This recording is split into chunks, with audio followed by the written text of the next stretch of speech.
ಜಾಮೀನಿಗೆ ಅರ್ಜಿ ಸಲ್ಲಿಸಿದ ರಾಹುಲ್ ಗಾಂಧಿ.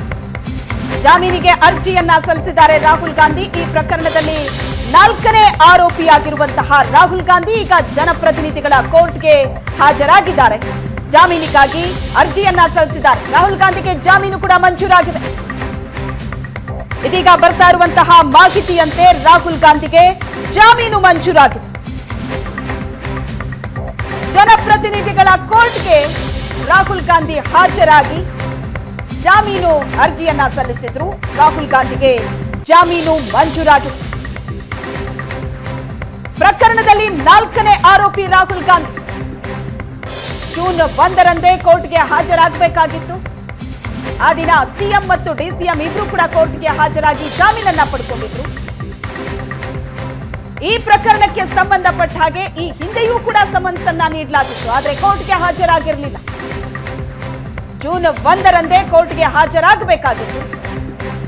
ಆದರೆ ದೆಹಲಿಯಲ್ಲಿ INDIA ಒಕ್ಕೂಟದ ಸಭೆ, ಚುನಾವಣೆ ಅನ್ನೋ ಕಾರಣವನ್ನ ನೀಡಿ ರಾಹುಲ್ ಗಾಂಧಿ ಹಾಜರಾಗಿರಲಿಲ್ಲ.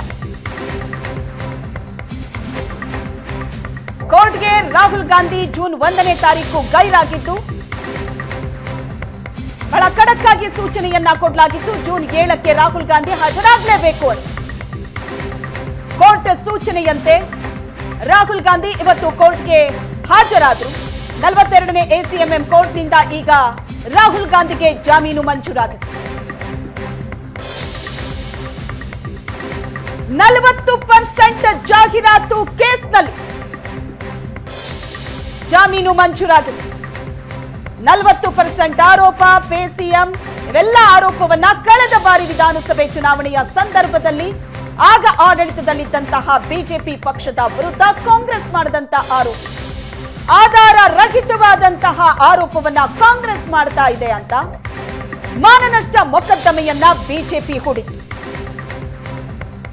ಈ ಪ್ರಕರಣದಲ್ಲಿ 2-3 ಬಾರಿ ಸಮನ್ಸ್ ನೀಡಿದ್ರೂ ಕೂಡ ಕೋರ್ಟ್ಗೆ ಹಾಜರಾಗಿರಲಿಲ್ಲ.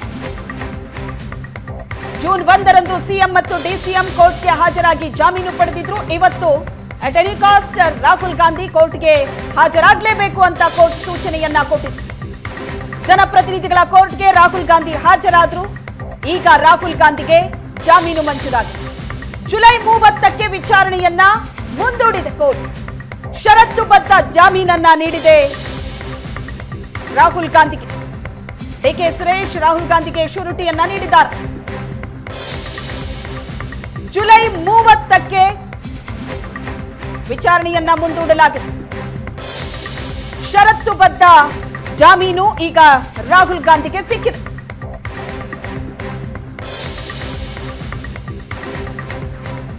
ಮಾನನಷ್ಟ ಕೇಸ್ನಲ್ಲಿ ಕೆಪಿಸಿಸಿ, ಸಿಎಂ, ಡಿಸಿಎಂ ಆರೋಪಿಗಳು. ಇದೇ ಕೇಸ್ನಲ್ಲಿ 4ನೇ ಆರೋಪಿ ರಾಹುಲ್ ಗಾಂಧಿ. ಒಂದ್ ವೇಳೆ ಇವತ್ತು ಕೋರ್ಟ್ಗೆ ಹಾಜರಾಗಿಲ್ಲ ಅಂತ ಅಂದಿದ್ರೆ ಸಂಕಷ್ಟವನ್ನ ಎದುರಿಸಬೇಕಾಗಿತ್ತು ರಾಹುಲ್ ಗಾಂಧಿ. ಇವತ್ತು ಕೋರ್ಟ್ಗೆ ಹಾಜರಾಗಿ ಜಾಮೀನು ಕೂಡ ಪಡೆದಿದ್ದಾರೆ. ಷರತ್ತುಬದ್ಧ ಜಾಮೀನು ಮಂಜೂರಾಗಿದೆ. ರಾಹುಲ್ಗೆ ಶ್ಯೂರಿಟಿ ನೀಡಿದ್ದಾರೆ DK ಸುರೇಶ್. 42ನೇ ACMM ಕೋರ್ಟ್ನಿಂದ ಜಾಮೀನು ಮಂಜೂರಾಗಿದೆ. ಜುಲೈ 30ಕ್ಕೆ ವಿಚಾರಣೆ ಮುಂದೂಡಿಕೆ ಆಗಿದೆ.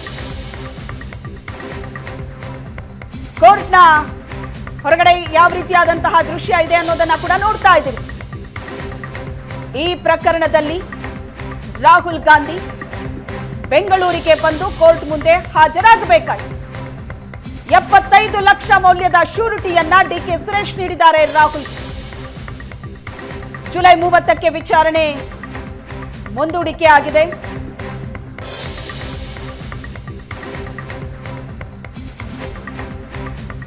ಮಾನನಷ್ಟ ಮೊಕದ್ದಮೆ ಕೇಸ್ನಲ್ಲಿ ಕೆಪಿಸಿಸಿ, ಸಿಎಂ, ಡಿಸಿಎಂ ಆರೋಪಿಗಳು. 4ನೇ ಆರೋಪಿ ರಾಹುಲ್ ಗಾಂಧಿ.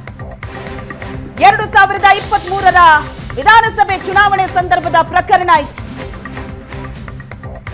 ಕಳೆದ ಬಾರಿಯ ವಿಧಾನಸಭೆ ಚುನಾವಣೆಯ ವೇಳೆ ಬಿಜೆಪಿ ವಿರುದ್ಧ ಕಾಂಗ್ರೆಸ್ ಹಾಕಿದ್ದಂತಹ ಜಾಹೀರಾತು ನೆನಪಿರಬಹುದು ನಿಮಗೂ ಕೂಡ. ಎಲ್ಲ ಪತ್ರಿಕೆಗಳಲ್ಲಿ ಫ್ರಂಟ್ ಪೇಜ್ ಅಲ್ಲಿ ರಾರಾಜಿಸಿತ್ತು ಈ ಜಾಹೀರಾತು.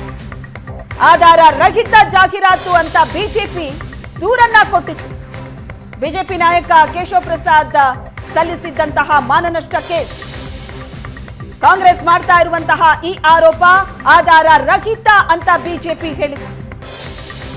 ಬಿಜೆಪಿ ವಿರುದ್ಧದ ಜಾಹೀರಾತನ್ನ ರಾಹುಲ್ ಗಾಂಧಿ ಶೇರ್ ಮಾಡಿದ್ರು.